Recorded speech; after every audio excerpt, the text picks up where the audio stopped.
Hello, and peace and blessings. This is Kalia Halterali, your real estate investor coach. And I'm here today to talk about letting go of past business failures. I know that can be a tough one because I have failed in business before. I remember this is actually when I was an engineer and I was working for Department of Defense I was an industrial engineer.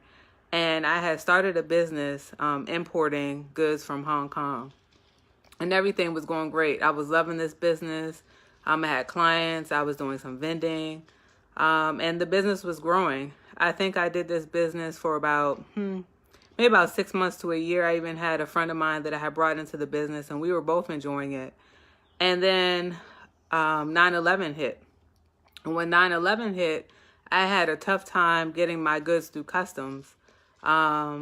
And so I guess about 1 or 2 times I tried importing more goods and I never got the goods. And so eventually I kind of gave up on that business. And not only did I give up, but the money that I had made, because I kept reinvesting my money, because I was really doing it more of a hobby, because I also had a full-time job. And so I didn't really need the money that I was generating from that business. And a friend of mine actually took my money. So I was pretty upset about that, and I had to basically let go of that experience in order for me to move on to try something new.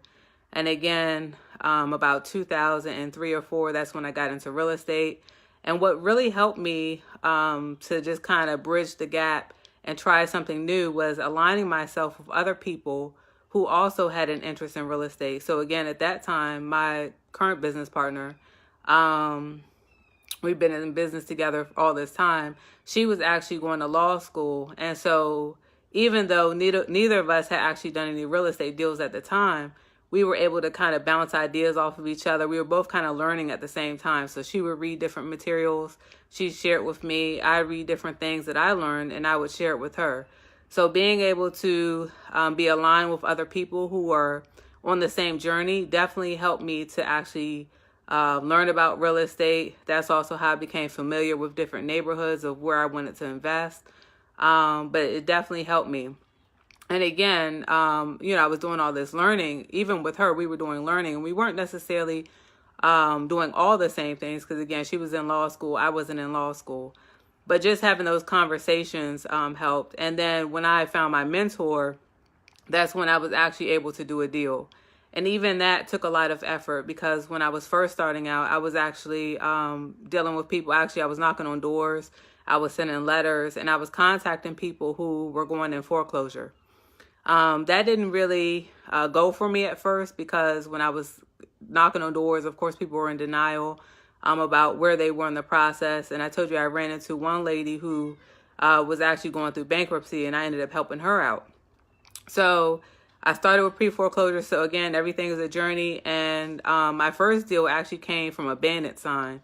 I had put a sign on a property that myself and my business partner had gotten together, but it was at a main intersection. I had put a sign up on my property, and someone contacted me. This person, their loved one had recently passed, and they also owned a funeral home in DC, and they didn't really have the time to kind of manage this property. They didn't really know what to do with the property, and so they called me. And so I was able to help him. What I did was I met with him along with my mentor at the time, and we were actually able to come in to purchase that property. We got the property under